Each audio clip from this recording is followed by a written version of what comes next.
remotely conducted open meeting. There is a script I have to read, and that will begin now. As a preliminary matter, this is Bill Hayes, Chairman of Municipal Light Board. Permit me to confirm that all members and persons anticipated on the agenda are present and can hear me. Members, when I call your name, please respond in the affirmative. Affirmative. Mike Landers? Present. Eric Mitchell? Present. Staff, when I call your name, please respond in the affirmative. David Lane? Present. Peter Korpusik? Present. Clint Allen? Present. Mark Piccarini? Present. Stephanie Doherty? Present. And the new member, Angelica Medina. Present. Thank you all. Welcome, Anticipated speakers on the agenda, please respond in the affirmative.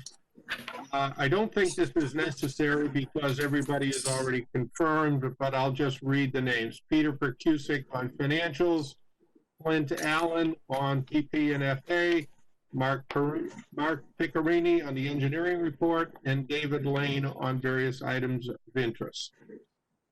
Now the introduction to the remote meeting. Good morning. This open meeting of the Municipal Light Board is being conducted remotely, consistent with the Governor Baker's executive order of March 12, 2020, due to the current state of emergency in the Commonwealth due to the outbreak of the COVID-19 virus. In order to mitigate the transmission of the COVID-19 virus, we have been advised and directed by the Commonwealth to suspend public meetings, and as such, the governor's order suspends the requirement of the open meeting law to have all meetings in a publicly accessible physical location. Further, all members of public bodies are allowed and encouraged to participate remotely. The order, which you can find posted with agenda materials for this meeting, allows public bodies to meet entirely remotely so long as reasonable public access is afforded so that the public can follow along with the deliberations of the meeting. Ensuring public access does not ensure public participation unless such participation is required by law. This meeting will feature public comments. For this meeting, the Municipal Light Board is convening remotely via the WebEx app as posted on the town's website, identifying how the public may join.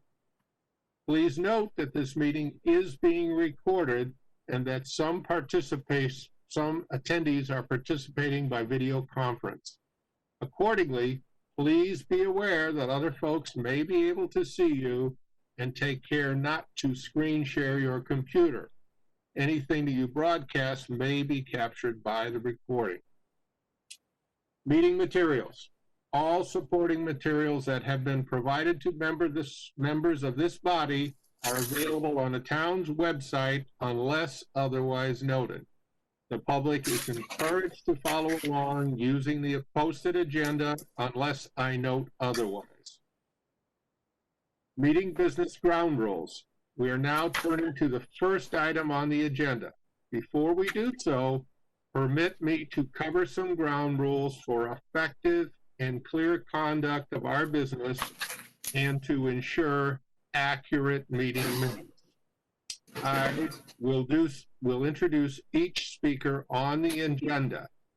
After they conclude their remarks, the chair will go down the line of members, inviting each by name to provide any comment, questions, or motions. Please hold until your name is called. Further, please remember to mute your phone or computer when you are not speaking. Please remember to speak clearly and in a way that helps generate accurate minutes. For any response, please wait until the chair yields the floor to you and state your name before speaking.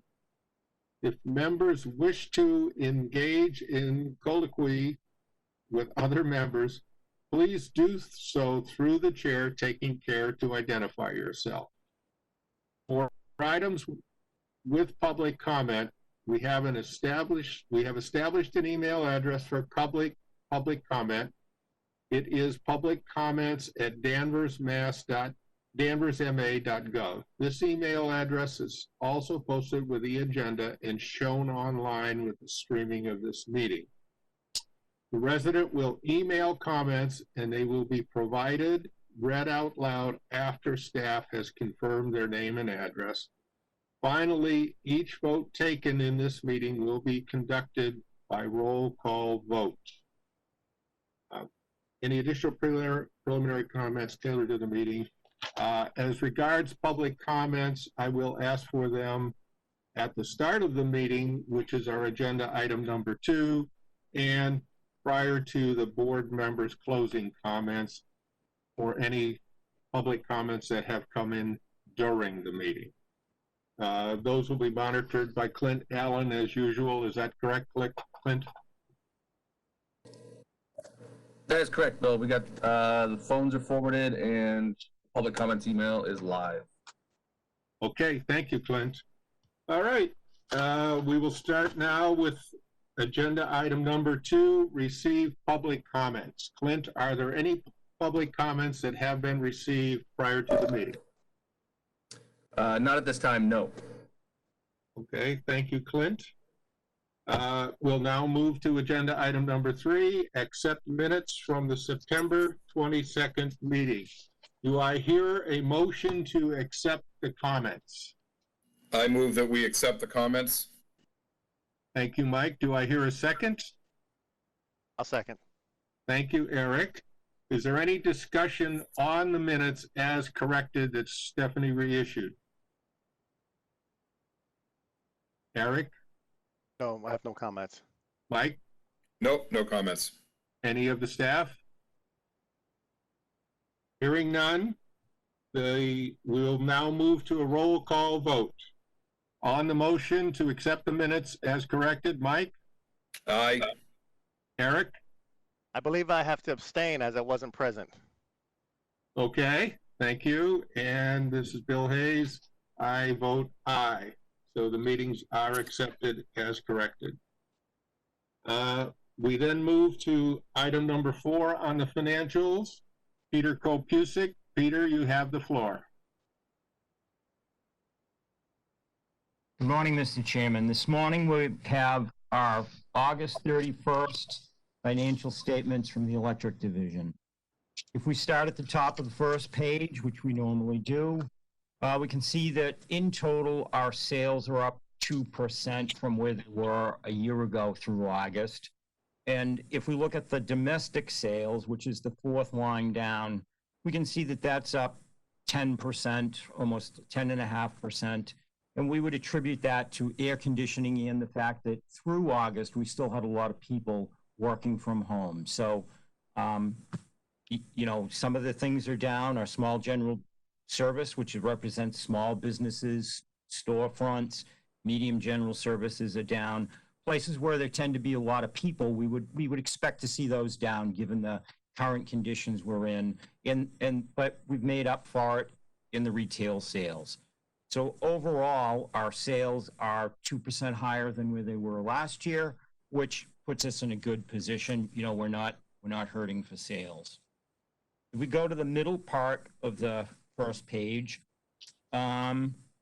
interest income, which is account 419, is about halfway down through that section. We can see that we're down almost $200,000. As we've mentioned in the past, we have those funds invested in the MMDT accounts through the treasurer's office. And as we've noted before, they're in those accounts because they react rather quickly to a change in interest rates. That helps us a great deal when interest rates are going up because we get the benefit of rising interest rates. In this current climate, we get the downside of that, where we get the immediate benefit of lowering interest rates, and it's not a benefit. We end up with actually less money. Right below that number, below that account, excuse me, is flush of funds, and we can see that this year we have zero in there. That's what we anticipated to have. Around this time every year, we usually got the flush of funds, and that was a big number. We can see that last year it was almost $200,000. We anticipated getting zero, and we in fact have gotten zero. If we go to the bottom of the page where we have our power costs, our power costs are through August are 7.5% down, or approximately $1 million less than they were at this point in time last year. If we go to the second page, the bottom of the income report, income statement, we can see that our income at this point in time is considerably higher. We're at $4 million, where last year we were at $1.5 million. Although we had everybody here and they were on AB schedules and things like that, the crews, and my understanding is the crews were doing smaller jobs as opposed to staging up bigger maintenance projects that would have incurred a greater expense. So in general, our expenses for line operations for materials is less due to that. If we go to page 5, we have our accounts receivable. And as we can see, that's page 5, right at the top, account 142. Our accounts receivable is $500,000 higher, or 16%. So in general, that appears to be somewhat of a problem. But when we went back and analyzed it a little closer, and we looked at our aging report, which details all of our customers in a listing, we actually, through August, have 486 customers less that owe us money. So last year we had 486 more that owed us money. Now that could be in any, time period, but in general, despite the pandemic, through August, there are less people that owed us money at the end of that period. And that's a 4% difference. We do have some increases, and as I would expect, the R1, because they are in fact, our sales went up, we would anticipate them, that category being up. And that category from last year is up about 19%. And that turns into $226,000. Certainly a large amount of money, but as we've noted in the past, the division has, cash reserves so that, if we need to take the time to work with our customers who have, unfortunately, through no fault of their own, fallen behind, we do have the ability to create longer payment plans and work it out with the customers so that we can get our money over perhaps a longer schedule. So I don't see that we're going to have a problem because of customers running into the defaults or inability to pay their accounts. So, and in general, when we look at it from the money being owed over 0 to 30 days, or greater than 91 is the one that would be our greatest concern. That is up 50% from where it was last year, or $114,000. Again, a big percentage number. Certainly $100,000 is a large number. However, the division has the reserves to be able to work with these people to weather them and us through the storm without a major impact on us at this point in time. And as a reminder to the board, the DPU this past summer didn't allow any of the utilities to shut people off, so we weren't using our regular program, which is setting people shutting people off. So overall, I believe that the receivables are in good shape. Yeah, they're a little higher than before, Our number of customers is down, which is good. And we don't see that it's going to be a problem. It's going to impact our ability to deliver a good, solid product to our customers. If we just skip back for 1 minute to page 4, another item of interest at the bottom on our asset section is our cash accounts. And if we look down to the bottom, we can see account number 128, other special funds, stabilization, and our maintenance cash, account 131. We have $16.3 million this year versus 19.4 last year, a difference of $3 million. As the board may recall, the division last October made an accelerated payment to the retirement board to reduce the liability for the unfunded portion of the retirement costs. And so that's why our cash is down. And if we combine those two cash accounts with the cash account, our depreciation cash on the next page, we've got $19 million at the present time through August versus $21.5 million, and a decrease of 11.54. So to wrap this up, as I said last month, we're profitable, we're solvent. Yeah, the receivables are a little bit further behind from where they were a year ago, but we don't believe that that's going to impact on our ability to do what we need to do to deliver a good product.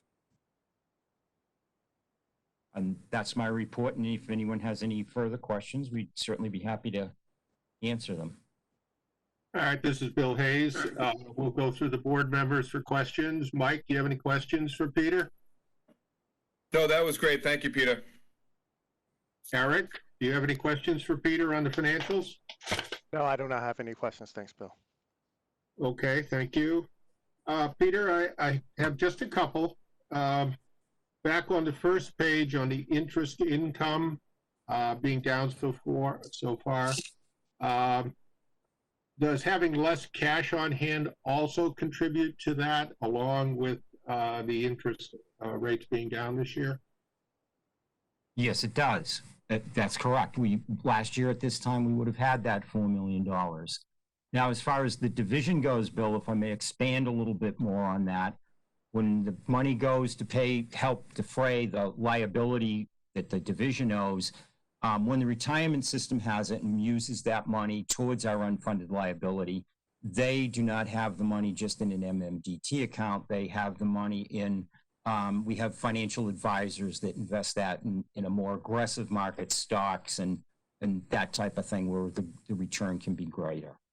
So on the one hand, yes, here we're have less income, but as far as our unfunded liability, the plan is that $4 million will generate more income and reduce the liability faster than the interest that we're losing over here would do. Okay, thank you, Peter. Next, still on page 1 under expenses, the depreciation expense, I think we're still at 3%, is that correct? Yes, it is. And is that 3% of our revenues? What is the 3%? No, that's 3%. It's 3% of the gross value of the fixed assets. If we go to page 4, the 300 accounts listed under assets, those are the net value of our assets. We have a gross value, which is the value that the cost that we paid to build those assets or buy those assets. This, what you see in the financials here is the net, which is the gross value minus the accumulated depreciation. Okay, so that's based then on the 33,460,000. Yeah, it would be higher, Bill, because again, we would add back the accumulated depreciation to get the gross value of those assets. I see. Okay, thank you, Peter. On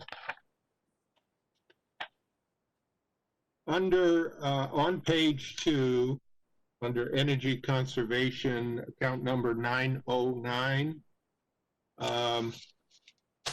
we're at 56% of where we were last year. I thought earlier maybe earlier this year or later last year, we were running much higher, and that was where we had filled the job with Jeff Ely. What is the reason that that is running at about half of what it was a year ago? So Bill and Clint, jump in if I'm wrong, but I believe it's because we did not do the temporary generator this year, the peak savings generator. Oh, okay. All right, thank you. Let me see if I have any more written than that noted here. Okay, on page 4, and this is what I don't think I've ever asked before. Under assets, account number 368. That's distribution transformers. And this is obviously a balance sheet, so that's an asset account. Is that just generators we have in inventory or in service or both? Just kind of an idle curiosity question. Those transformers would be the transformers you see, either pole-mounted transformers installed on the distribution system, or you may see some pad-mounted transformers behind larger businesses. Mhm. So this is the value of the transformers that are in the field. The value of the transformers that we have in stock is listed in 151, I believe. The value of the inventory, materials and supplies on page 5. So the account you pointed out, Bill, is the value of the assets in the field. 151 has the value of that same asset that we have in stock. Okay. It's represented in there. That's it for my questions on financials. Does anyone on staff have any questions for Peter? Hearing none, do I hear a motion to accept the financials as presented? So moved. Thank you, Eric. Do I hear a second? Second. Thank you, Mike. Any further discussion? Hearing none, we'll move to a roll call vote. Mike, what is your vote on the motion to accept the financials as presented? Aye. Eric, your vote, please. Aye. And this is Bill Hayes. I also vote aye. The motion to accept the financials as presented passes unanimously. Okay, we'll move on to the next item on the agenda. If I can find my agenda here. Okay, that is the PP and FA with Clint. Clint, you have the floor. Good morning. Thank you, Bill. So before we step through the November 2020 PP&FA charge recommendation, I added a purpose at the top of the document. So I'd like to just read that verbatim really quickly.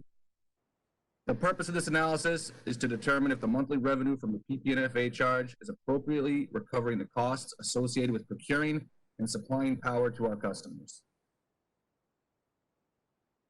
So with that said, we can start with, we'll go through the power supply cost factors. So as Peter had just, kind of mentioned, the cost for power supply in the 555 accounts have been trending below what we had budgeted all year. August being no different, and actually with a couple kind of unique exceptions. The first being that we received a regional network service transmission credit to the tune of a little over $200,000 from National Grid. That being that what we had budgeted for our transmission costs for August actually came in $200,000 lower, so it's a prepaid kind of account, and we received that credit. The second thing that, it's a $140,000 credit. The second thing we received in August were our rec payments, our first rec payments for our Saddleback, Brown Bear, and Canton Wind contracts. The recs have almost doubled since the value they had in 2019. So our Q1 cleared at a little over 200,000. So essentially our transmission credits came in, our power supply cost came in to almost $600,000 below what we had budgeted for August, bringing in throughout the total year about 8.3% below what we had budgeted. and we're looking at about $1.4 million less. Excuse me, Clint, would you just briefly explain what the renewable energy credits are? Oh, sure. So when we enter into these long-term renewable energy agreements, part of the contract is that for every kilowatt hour that those systems produce can be traded within a renewable energy credit market. It's a quarterly auction, and those RECs, the division has the ability to either retain the RECs to apply towards our own green portfolio, which we kind of spoke about at the last meeting. But for the time being, that we don't have any state mandates, we're able to sell those RECs into the market. So, again, we just cleared the Q1 of 2020, and they came in almost a little over double from what we had projected that they would be at. Thank you, Clint. Sure. Please continue. So now I'd like to move on to the kilowatt hour sales factors. As you can see, August was also kind of a unique month. Peter he just touched on it going through the financials, but our revenue in July, I don't know, basically was within 0.01% of forecast, which I had never seen it that close, which I thought was pretty good. August was arguably a little better, that it came in above what we had forecast. So part of that is that it's hard to imagine now looking out the window, but in August there were 11 days with temperatures above 88 degrees, and we saw 2 separate 4-day heat waves. So the big portion of that, as Peter just spelled out, is the residential rates and everybody being home with their air conditioners on impacted our sales for August in the positive. So we are, however, still tracking through August below what we had forecast for kilowatt hour sales for the year, down to about 4.5% below what we had forecast. And I'll touch on where we think we're going to be going for the rest of the year in the summary. So move on to the third factor, which is the actual power supply revenue. As I just stated, our kilowatt hour sales were above forecast, and the revenue ties almost directly to that. The large G3 commercial accounts, the revenue came in, I think Peter just mentioned, about 10% higher. Residential was in that same ballpark. So we actually brought in almost 300,000 above our revenue projection for August, which we're still below where we had forecast for the year, about 5%, or about 860K. But that swung us back up from back in March, April, and May, when we were kind of feeling the initial impact of the pandemic, and we saw a pretty steep decline in the beginning. So with that said, the recommendation, we basically, through August, between the increase in revenue and the reduction in power supply, we're at the end of August, we're about 1.77 million in the over-under fund, which is up almost 600,000 from where we were at the end of July.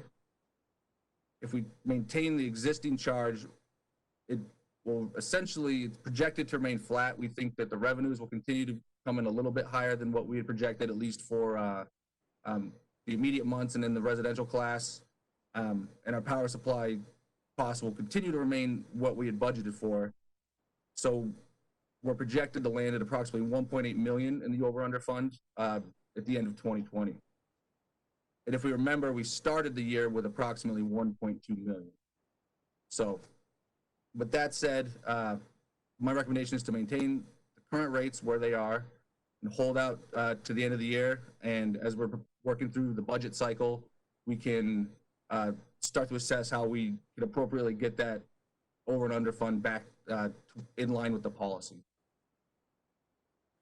And then if we want to just for the nice visual, I like to add at the end there, if we want to go to the last chart, it's all kind of,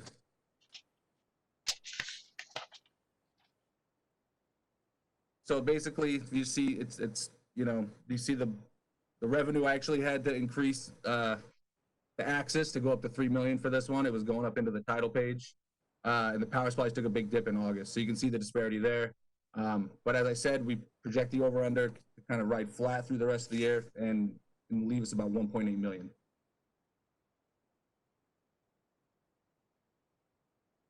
And finally, the November 2020 average 750 kilowatt hour residential bill will come in as it has, so far this year at about $106 a month. So I'll take any, if you have any questions, we can go through those now. Okay, this is Bill. Clint, do you have any questions for Clint? No, thank you. That looks good. Thank you, Clint. Eric, any questions for Clint? No, I do not have any questions. Thank you, Clint. Good report. Okay, all right, Clint, I don't have any questions either. Good report as usual, and obviously great news on how we're doing this year. Again, just to remind the other two board members, I think, Eric, you weren't here last month. Clint reported that on the negotiation with what company? Clint? Nextera. Nextera. Yep. That because we're negotiating for the future, he was able to get a reduction this year on our costs. I don't know if you were here when Clint reported that. That might have been the one meeting he missed. And so we were able to renegotiate, and that's part of the reason that you see the costs being down as far as they are. It was a nice job by Clint and the team in getting us that cost reduction. And that's my only comment. So, does any of the staff any questions for Clint on his report? No, if you could take a vote on that bill, it would be great. And then I'd just like to talk for a couple minutes about Clint's memo dated October 22nd about the rate overview. Okay, yep, Take a vote that on was this. the next step, Dave, but thank you for the reminder. I have been known to forget to take a vote. Yeah, thank you.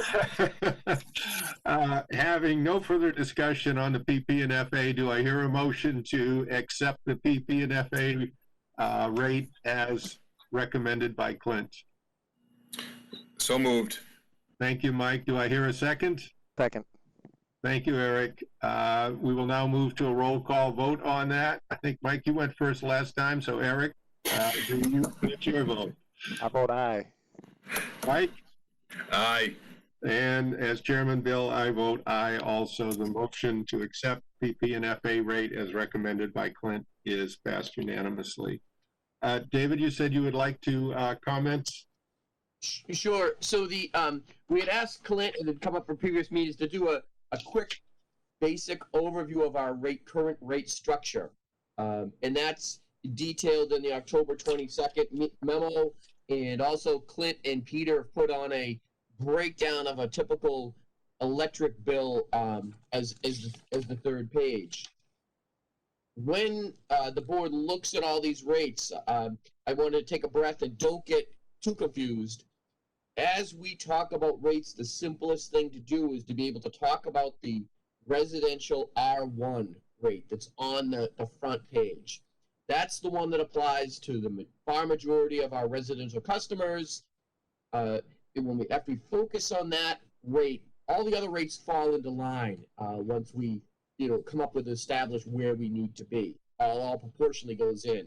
When we get into the general service rates, it gets very confusing very quickly. And we can spend as much time as the board wants talking about those. However, my recommendation is to focus on that R1 rate.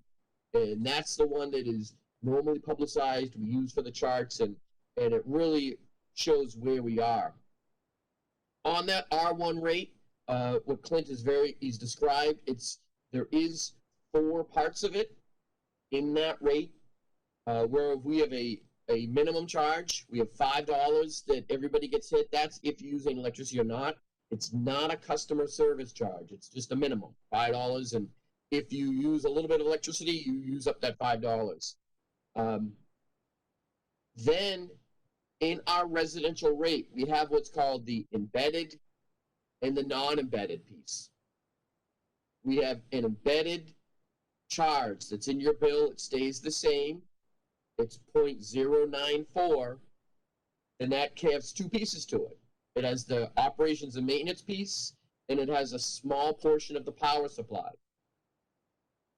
So right now, and then we take the embedded, and then we add to that the PPFA charge that we just voted on. And when those two numbers get added together, it's 0.094 plus 0.05669 that you just voted on. That gets our total rate. That's our electric rate. 0.15069. There's your rate per kilowatt.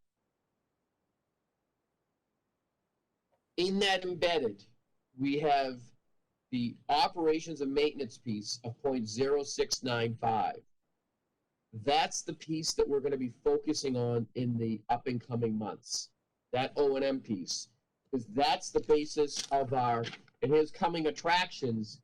This is the preliminary report of our cost of service study that we're working on, working with the consultants to look at, is that operations and maintenance piece, the 0.0695, is that covering our expenses? And most importantly, is it going to cover the expenses for the next 5 years? So our plan is to present you with the cost of service study at the next meeting, which will then, if we do that in November, it'll fit right into the budget presentation that will come in December. Like we've talked about at the past meetings, the major things that are coming out of the cost of service study is, one, the either flat or declining sales. We've really got to come to grips. How are we going to plan on that going forward? And the fact that we do not have a customer charge. The whole industry is going towards a customer charge, and it's something that I know I've said it at the last meeting. I need to say it again: is that we're going to need to be talking with the board about a recommendation for a customer charge, which is something we may be able to start out with a modest one and then perhaps work up to a larger one in the future. Perhaps not, but at least get a customer charge on the books and get our customers used to it. Excuse me, David, would you just explain in a little more detail what those are, those two things? Just, I'm a little not clear on them, and maybe the other board members would like those clarified as well. Just explain what each of those terms mean. Thank you. You mean a customer charge? Is that what? Yeah, the customer charge. So a customer charge would be a fee that shows up on your bill, say $5 a month, that shows up on the bill. It's called a customer charge, and that is what we charge to be connected to Danvers Electric. Even if you don't use any power, you get charged $5 a month just to be connected for that month.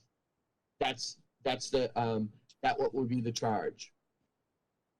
Is that And clear? how is that different from the current basic or minimum charge?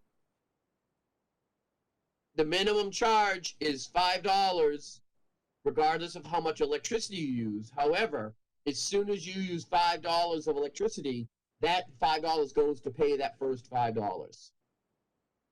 Where this So if you customer use charge $10 was of not. electricity, your bill is $10, not 10 plus 5. Okay, thank you. And Bill, what was the second item you'd like me to talk about? It's kind of escaping me. You mentioned, I don't know, you mentioned it before the customer charge, whatever you said there. Before the customer charge, I had focused on this declining or level sales number. Okay, What are we going to use for projection going forward on our sales?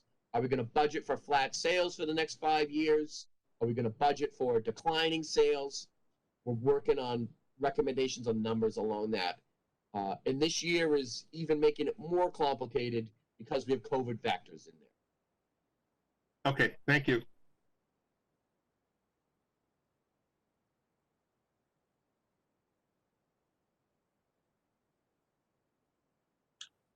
Anything further, David?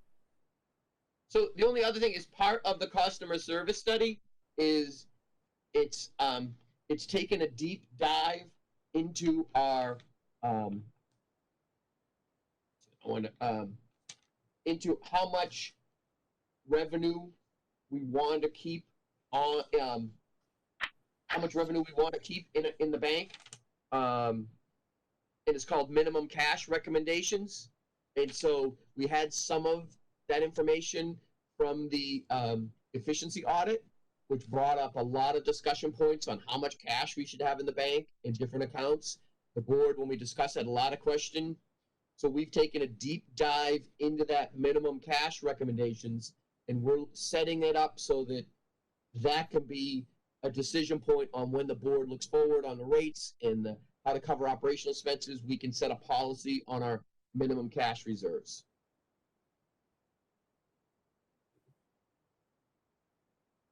Okay, thank you. Mike, do you have any questions for David on his comments? I guess two questions, David. If you don't, I know we want to discuss this next month, so if you don't have the information, that's fine. We can talk about it next month. But one would be, how much would we anticipate generating out of, say, a $5 customer charge?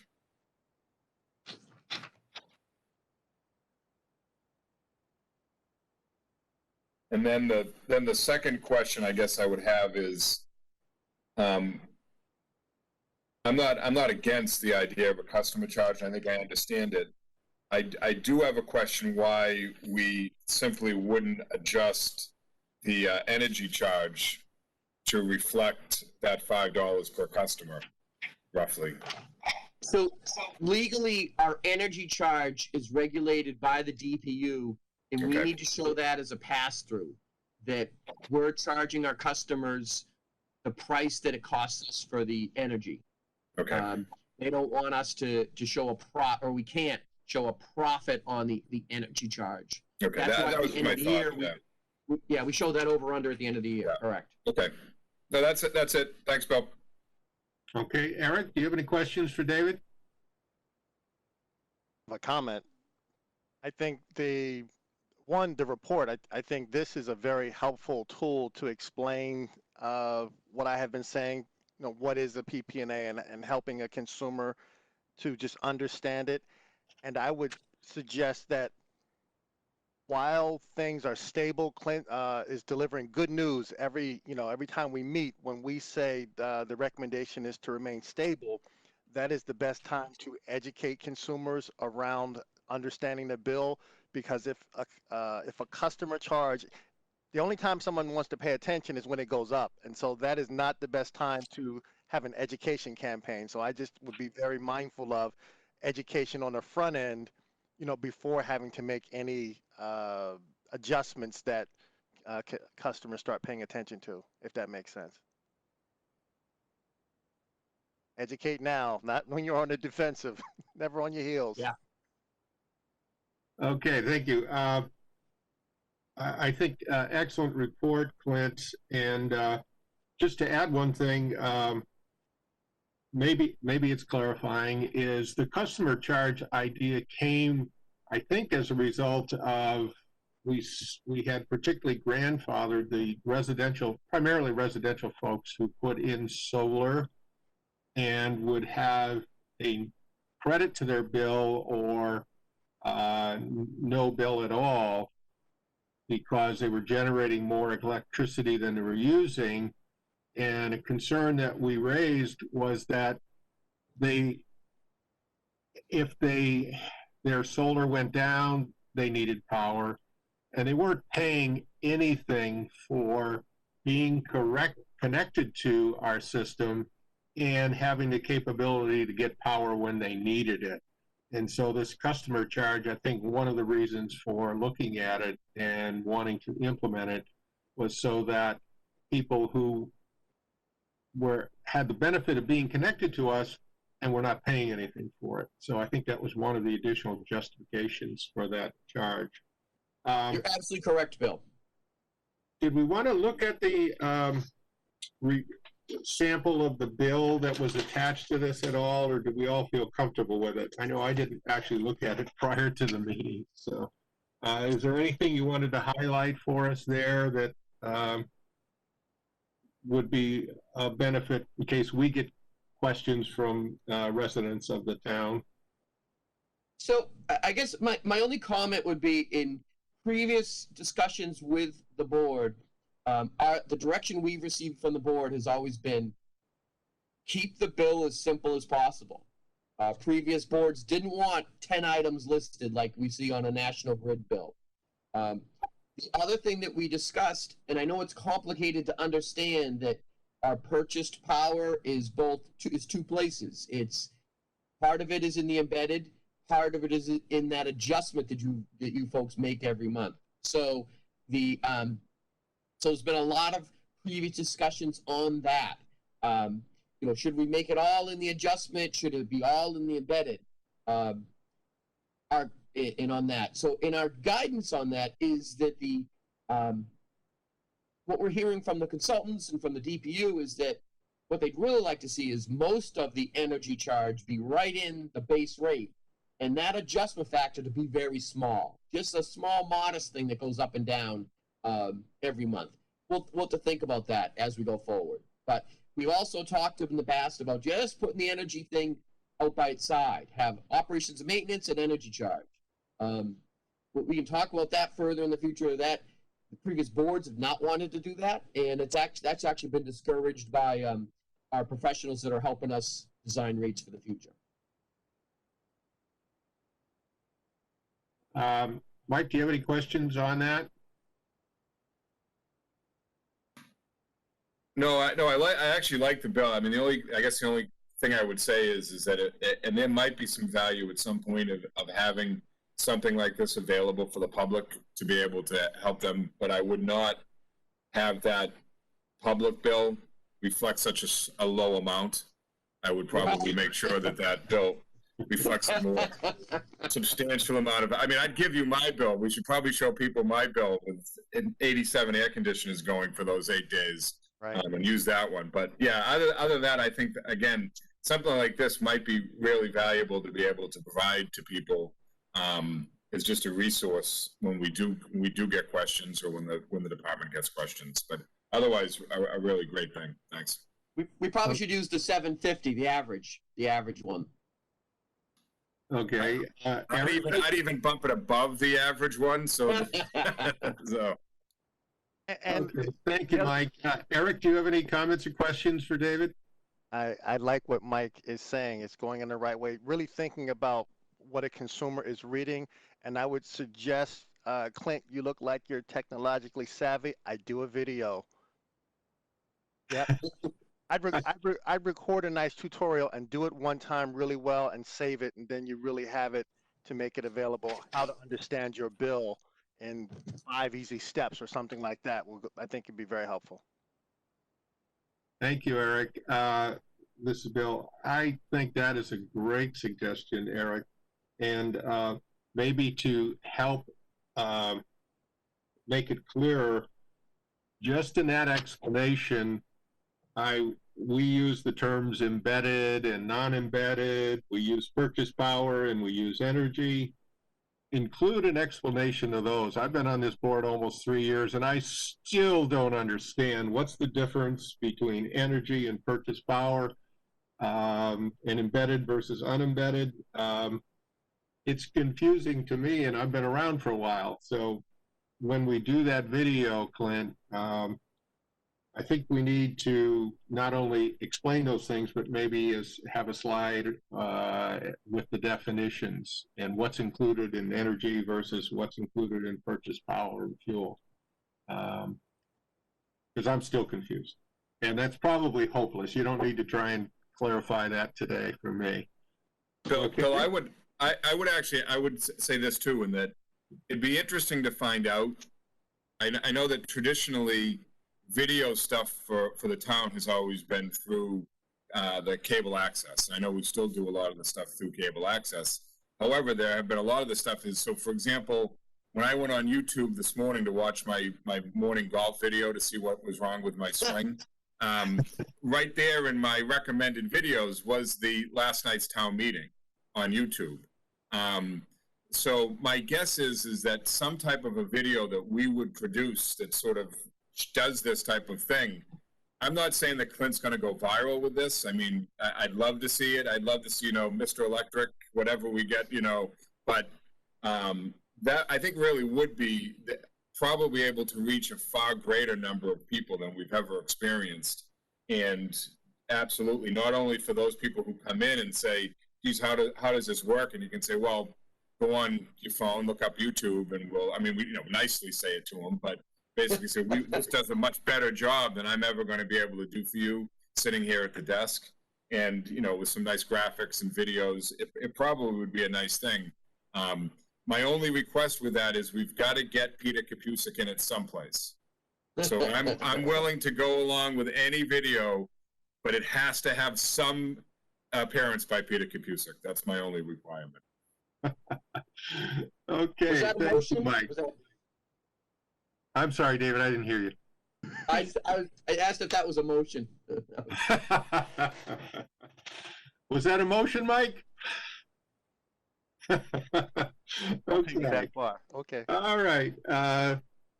If there are no further comments, that completes item number 5 on the agenda, PP and FA, and we're now ready for item number 6, the engineering report from Mark Piccarini. Mark, you have the floor. Thank you, Bill. So with regards to Danversport sub, we've been making significant headway, I should say. Matuccio's been doing an excellent job out there. They've actually already installed the duct bank, and they've stubbed out right at front of the manhole 3, which is right out in front of Town Fair Tire. And they're in the process right now of breaking into that manhole. So the expectation is that they're going to be done with that very shortly. And then what we're going to look to do is proceed with pulling the cable all next week, getting power line in there to assist, along with our crews as well. So again, I think within the next week or so, we should have all the getaways complete. That substation will really be in a great state moving forward, because that was one of the ones way back in the day when we did the primary disconnect replacements, that they said that was basically how you describe those vehicles, if they don't build them like this anymore. So that station is going to be here for quite some time, and again, they're doing an excellent job. The sub on Endicott Street there? I'm sorry? Is that on Endicott Street? That is correct. Yep, that's the one on Endicott Street, right where the Market Basket is and Town Fair Tire. Okay, thank you. Yep, and then from that point, I remember I mentioned last week that we're going to be looking to paint the switchgear, just to make sure that we can ensure that switchgear is going to be around for quite some time, as there's been some weathering on it as well as the transformer. So we have that slated right now for mid-November. So everything is working out perfect, where as far as the order of operation going on out there, again, we wanted to make sure we got the duct bank in there first, because we knew that when they were going to be grinding and excavating, we didn't want to take a chance of something, chipping up and hitting the new paint job and causing some defects on it. So we wanted to wait to get the duct bank in, and then we wanted to proceed with repainting the switchgear. So that's station will be with us for years to come. With regards to Northland substation, I've actually received the easement plot plan with the meets and bounds. So I'm happy again to say we have that. In the process of updating the language now. We have a baseline language, we're in the process of updating that, so we can get that over to the Liberty Tree Mall executives. And the only other thing we still have to finalize now is really just the restoration agreement. So that's moving along nicely. So hopefully we'll have something along with that soon, and then we can really start making provisions and making some headway towards the new Northland substation of the future. I know I spoke about the standards. The standards are complete. Again, a huge endeavor, and kudos to the engineering team, who was really heavily just bogged down with trying to make sure that we had everything in particular for our standards to meet what we need to have our crew be successful out in the field. So those are complete, and as stated, we're going to be looking to roll those out in the near future with regards to training. Another point that I wanted to talk about was OMS training now is actually underway. So we are in the process of rolling out Futura Systems OMS, and the engineers, again, very heavily involved in that project. So the training is underway right now. We're going to hope to have that active and ready to roll very shortly, just working out a bunch of little nuances with regards to the prediction engine and some coding. Once we get those particulars worked out, which we find will suffice for us, then we're going to be able to look to have that as a tool moving forward, which will be extremely helpful during any weather events and anything of that nature. So again, very happy to know that we're rounding and ready to roll with that. And one other thing is, Excuse me, Mark. Yep. Could you just briefly describe the new system, what it is and why we're doing it? yeah, so it's future OMS, so it's an outage management system. And what this is going to enable us to do is be much more responsive as far as anytime we have any type of major event or even just any type of outages in general, any system operations, anything out there of that nature. This outage management system is going to be a great tool for the engineers to use to be able to figure out and pinpoint exactly where the issue is, because it actually has prediction engines in there. So what happens is if you have a certain amount of customers that call in for an outage or the meter reports out, what we'll end up doing is predicting a certain device. And again, this prediction engine will continue to grow based on the number of meters that are calling as far as being out with the smart grid meters. And again, it's just a great tool that's going to help the engineering team with regards to reliability, as far as being able to move much faster. Ultimately, we're going to look to have a web portal for the customers to be able to see what's going on with it. So that's another great aspect of it. So again, another great tool that we're really very shortly going to be ready to roll with. One other thing too is now we are actually in the process of working down at Ferncroft. So we're down at our old substation where we had the old wooden structure. I think I've mentioned that before, where that was one of the locations where we were actually installing the generator for sort of that on-off period.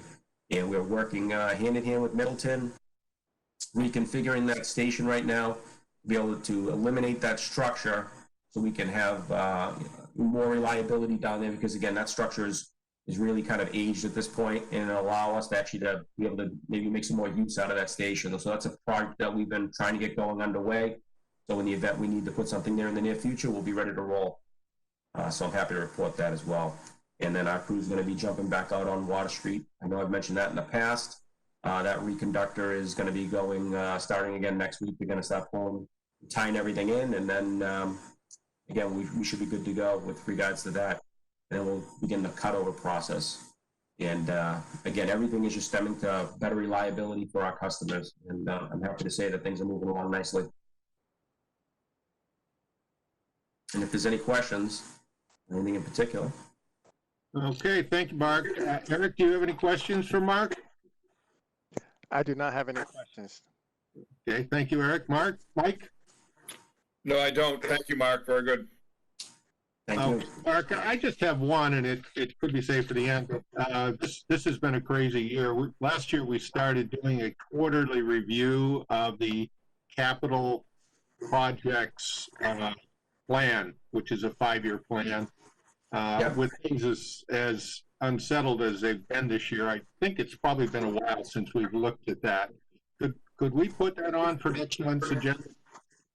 So Yeah, I think that's let me something think that- about that. As far as, we definitely want to do the report for you guys. Next month could get bogged down with the cost of service study if we really dig into that whole rate analysis.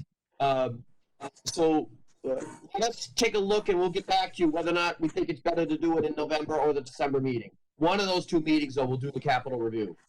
That's Yeah. fine. Makes perfect sense to me. Thank you. Mark, that was the only question I had. Thank you. All right, great. Thank you. Good report. Appreciate Okay. it. Thank you. Okay, at this point, Clint, have we received any public comments during the course of the meeting?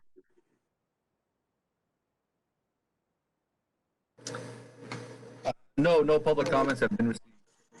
Okay, thank you, Clint. Oops, I actually skipped you on the agenda, Dave. I meant to do that after your report. I was just going to log out for a second there, but How could I forget you? All right, agenda item number 7, the utility director's report. Thank you, Bill. I'll try to be brief. First off, we're very pleased to have Angelica with us here today. She's working hard. That's one of Peter's focal points right now, is to work with Angelica, get her to fit in. And obviously, from what I've heard, is that she's fitting in with the staff right down there, and I think she's going to work right into the role we envision easily. It's very hard. We have to stay in our cubby holes. We can't interact like we're normal. Usually I'd be wandering down through there, at least some, but it's hard to stay in our cubby holes now. We are working hard on our other vacancies and promotions through the line crew, and working with the town HR department on that. Unfortunately, as you see, Danvers went from a green town on the COVID list to a yellow, and you see that the school is starting to get concerned. Right now, all our staff is back to work. Everyone's working. The one thing that hasn't got back to normal is our DPW business office.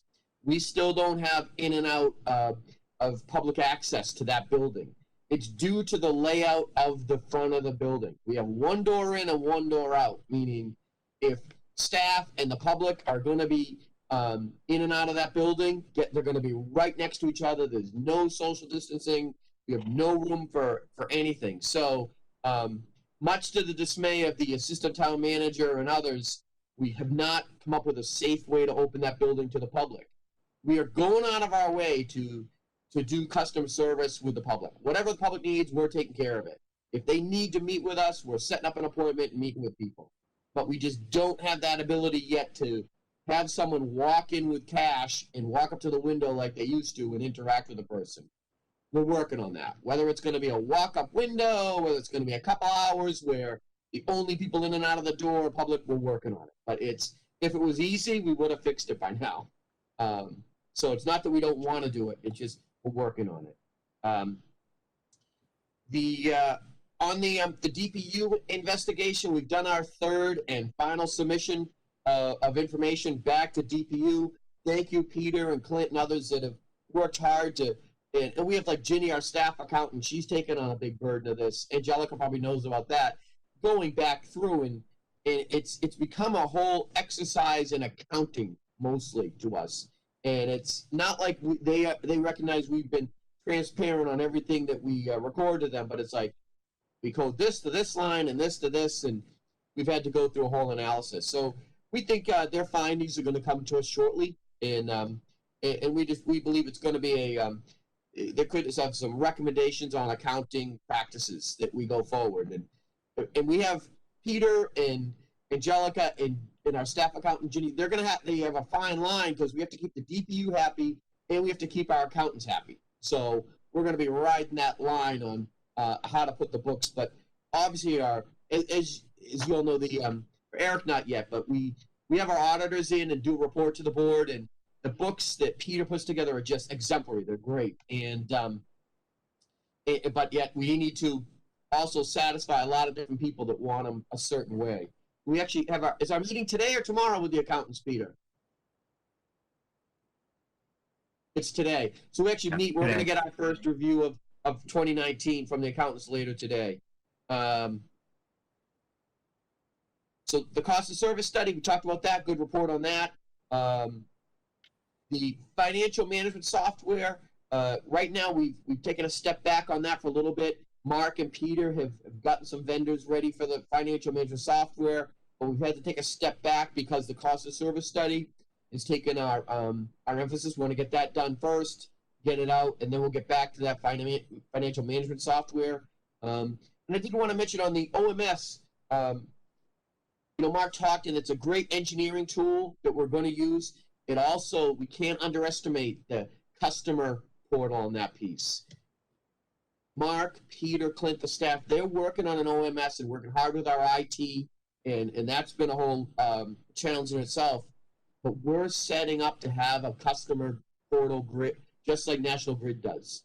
So the customers can just jump right on and see a map of outages. And behind the scenes, it's already working with engineers. When they have an outage, I think it was Jay Gomes sent us a text. It was 439 customers. He had it in like 2 minutes. He knew, which means he looked at OMS and knew how many customers were out. So in the background, it's coming.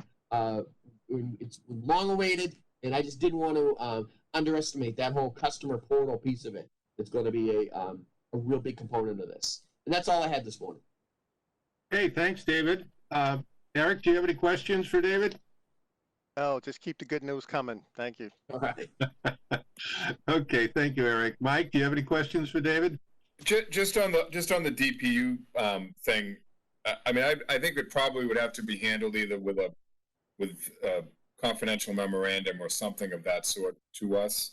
But I would be very interested in an actual breakdown of what this is costing us, both in terms of man and woman hours and actual financial costs to defend this action, and then perhaps an internal analysis if the action actually brought it about anything in the estimation of our administration that was positive.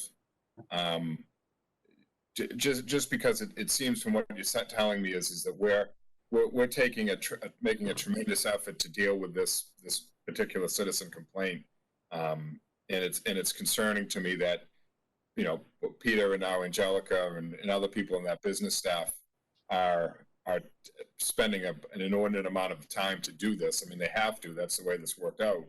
But you know, that's time that they could be spent doing other things. And if there are some positives that come out of it, for example, in terms of the way we handle our accounting or the way we handle the DPU, then I guess we can to some extent justify it. But if we can't, I think it's something we have to address at some point. Mike, we couldn't agree more, and the town manager is right on board with you also. He's charged us, and he's actually keeping the total tally of what it's costing us to respond. So we've been keeping an ongoing tally of that. And we've also talked to the manager about when we get it done to present a letter of findings that we can provide to the board and the public of, hey, this is what the DPU reports investigation did, this is what the findings. Very good point on the showing the positive spin on that also, or the positive pieces. Make sure that gets said. Thank you for that. We'll make sure it does that. Anything else, Mike? Okay, yeah, I'd just like to echo Mike on that. I think that's a great idea that we do get a summary, and I like the idea of it going public and include the positives as well as the negatives, what it costs the town. Okay, David, I had a couple of things. The EV charging stations, the last meeting we said there hadn't been much activity there. Have we seen any change to that? I haven't. Clint, I haven't seen any change. Did Jeff report any change to us? We've seen a small uptick in the usage at the Holton Street lot across from Town Hall. Oh, cool. So, but yeah, we'll have a final report for that at the end of the year. Okay, thanks. And then the other question, David, was, again, it's an old Stan thing, employee appreciation. In the past, of course, we've had the breakfasts in the garage there, which I've personally greatly enjoyed. And obviously, that's not in the cards this year.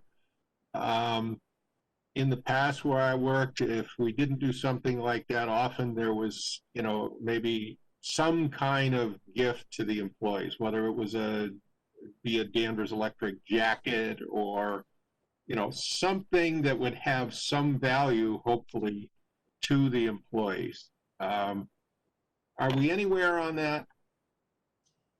Where we are is Stephanie has been beating up on me. First, we still should have the breakfast anyways, and so Stephanie and myself and Clint have had a number of conversations about it. Thank you for the further direction, and we'll work to get something before the end of the year. The town did do through the town manager's office appreciation for the years of service. He did that a little different than years past, but people that have worked here 5, 10, 15, 20 years, they all were shown appreciation right through the town manager's office, and that included a gift. But a gift to all of them or some appreciation. We'll work on that before the end of the year. Thank you for that direction. Okay, thank you. That's it for me. Are you pleased about that, Stephanie? Where's your big smile? Right, there we go. There it is. Atta girl, Steph, keep it up. This is where I intended to ask for public comments. Has anything come in the last 10 minutes? Did Eric have any comment? Yes. Did Eric have any comments, Bill? Do we ask Eric? I thought he did. I'm just waiting my turn. I'm sorry. I apologize. I thought I got both of you guys. Eric, I'm sorry I missed you. Please. That's okay. Well, I just want to thank the team for the rate overview document. You know, clearly you have heard, you know, as I keep saying, you know, make it easy to understand or easier to understand. And I think it's a really great step towards having a phenomenal video by Clint that will go viral.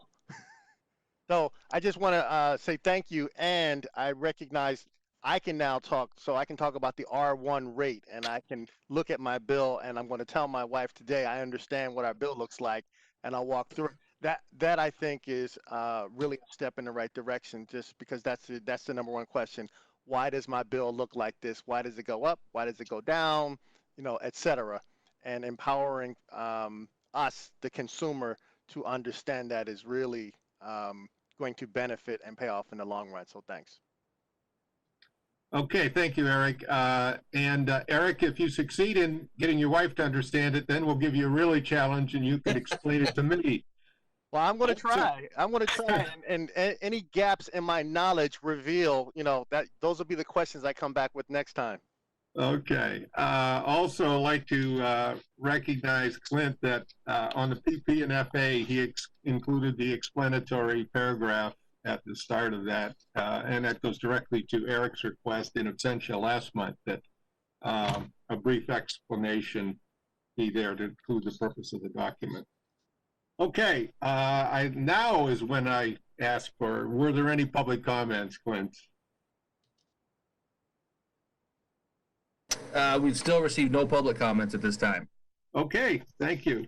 At this point, then, we move to agenda item number 8, which is board members' closing comments and correspondence. Eric, would you like to go first this month?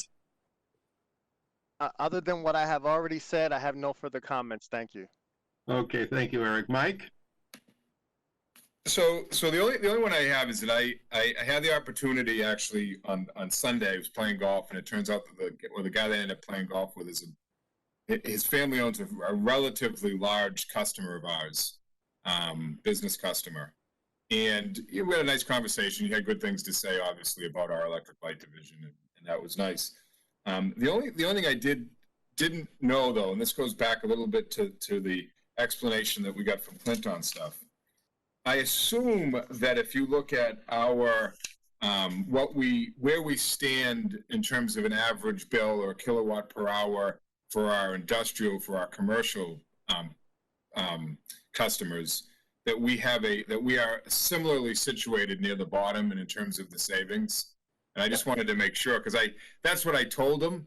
I said, hey, you're so lucky that you're with us, and you know that the service you get and the rates you pay are significantly lower than if we were National Grid. Of course, the other thing that was interesting is the other guy who played with us was a 40-year veteran and retired guy from National Grid. So he didn't necessarily like me downing National Grid the way I did. But I just wanted to today make sure that I wasn't telling him a little fib about that. I'm assuming that we do have better rates for our commercial folks. Mike, you said it correctly, and I think I mentioned it at first. Even though we focus in on that R1 rate, proportionally we take those numbers and go right through with the rest of the rates. At some point, after we get everyone set on this customer charge thing, the rate, we will have a discussion about the demand charge, and the demand charge is a big piece of the commercial rates. They don't get a customer charge; they get a demand charge, and we can have a full discussion on that at a future date.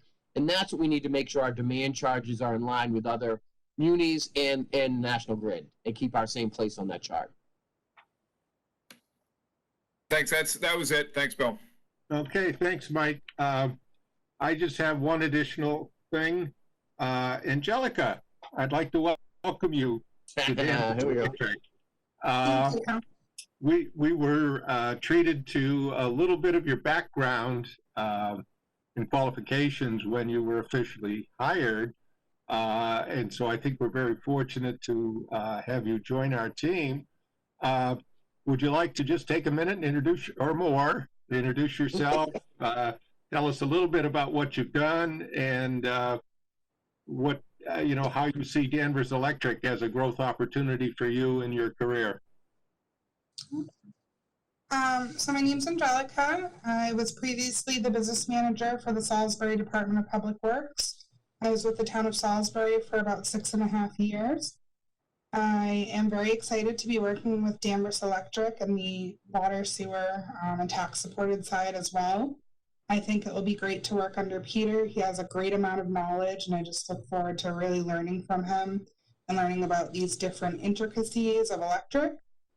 Never a dull day, that's for sure. And I just see this as a great growth opportunity because there's a great staff. Danvers is a great community, and it seems like you guys are really proactive in taking care of your infrastructure and community needs. So I look forward to working with all of you. Thank you, Angelica. Welcome to the team. Let's see. Unless we have anything else from anyone, we can move to setting the next meeting. Does anyone have anything they'd like to add? Hearing nothing, let's schedule the next meeting.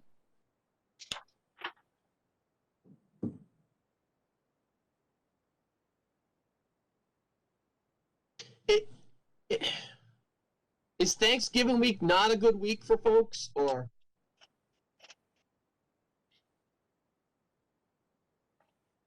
It's okay with me personally. Anybody else? Yeah, it's fine. It's fine by me. I mean, The 24th? I'm assuming 24th. Yeah, that'd be work Yeah. out for me. Yeah, I'm sorry, that's what I meant, yeah. Pete? Okay, Pete's nodding. Bill, today, yeah, I guess we'd like to recommend the 24th. Okay.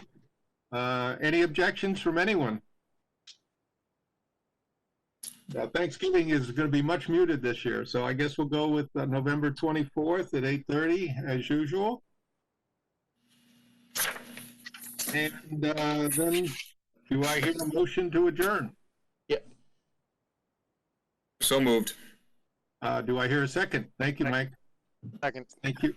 Thank you, Eric. We'll now move to a roll call vote to adjourn. Mike? Aye. Eric? Aye. And this is Chairman Bill. Aye. Motion to adjourn passes unanimously. We stand adjourned at 9:49 a.m. Thank you, Thank Bill, you great all. job. Good meeting. Goodbye. See you, Mike. Take care, everybody. Thanks, everyone.